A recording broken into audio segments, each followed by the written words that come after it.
What is up, guys? Welcome on back to TK's Garage. And this, I'm going to put this up on the screen, is the stock price today at Stellantis.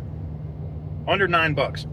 Now I've seen it go back over 9, go under 9. And a lot of you guys said I was friggin' crazy back when it was at 14 or 15 bucks, what, 3 months ago, 4 months ago, when I said that we could probably see it hit 7, right?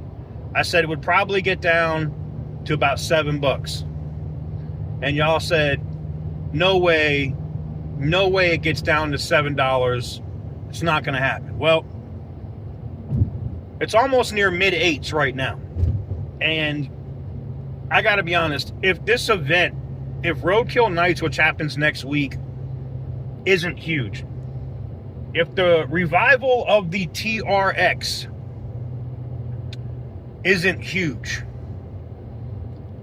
you know, if the Outlaw is not well received in the Charger, if they don't talk about other products that, yes, we know they may not be coming for a couple of years, but you don't build some friggin' excitement in the brand, you could say probably goodbye to Stellantis. What does that mean for Chrysler, Dodge, Jeep, and Ram? I don't know, to be honest with you. I really don't. Obviously, Ram is a valuable brand, so is Jeep, so they wouldn't just go under. Somebody would buy it. What happens to Dodge and Chrysler, though? That remains to be seen. And it's crazy, you know, I have a lot of guys who are like, Jeep is Mopar, and I was like, yeah, Jeep is AMC. Jeep has been around. Yes, they've been part of the Chrysler group for a long time.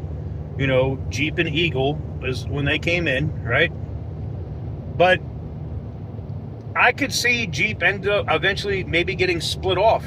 Maybe, just maybe, we see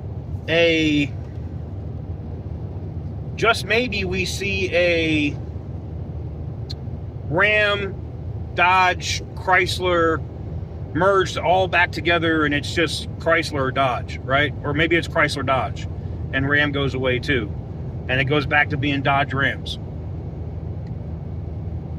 Or maybe these SRT announcements, some excitement for the Viper, the Barracuda, you know, the Cuda, Hemi Cuda, or whatever else that they may announce or drop out here in Detroit, is just so big that it blows up and the stock rebounds. That's the only thing I can hope at this point, because right now, if we're being honest, it doesn't look good. It really doesn't. And I don't know if it's going to change. We'll see. I'm sure it's going to fluctuate over the next few days, you know, and as we get into beginning of the next week, you know, we'll see.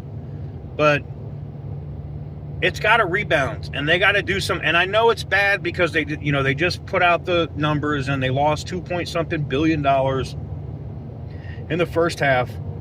But I think the Ram sales, if they do it right, and if they really just want to pump cash flow, they have the tools to do this, guys. This is the thing that pisses me off. And I know Tim says 40,000 trucks don't exist anymore. I hear you, Tim. I respect your opinion. I respect where you're coming from. That said, I know he's a corporate guy too, and it's just got to be like, look, the stock market loves cash flow, man. If you're moving units and getting cash in, even if you're only making a little bit of profit on each truck, not a lot of profit on each truck, I think the stock, you know, gets more optimistic, and you get a ton more influx in cash from the stock price going up. I don't know. We'll have to see what happens. But I saw this today and was like, I got to talk about it because it's ridiculous. Let me know what you guys think in the comment section down below. Do you think it's going to turn around? Where do you think the bottom is for the stock? Do you think it goes down to the 7s? Because I think 7 is the floor, if I'm being honest. I think around $7 is probably the floor. And I told you guys I was thinking about, you know, pulling the trigger on a couple thousand shares. And I might. And when I do, I will be honest. I will tell you about it. I don't talk about stocks or companies if I'm investing in it and not say. Matter of fact, I think there's probably even legalities about that. So Let me know what you guys think in the comment section down below.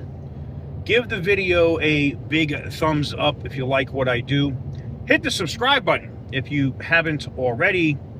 And as always, stay petty, my friend.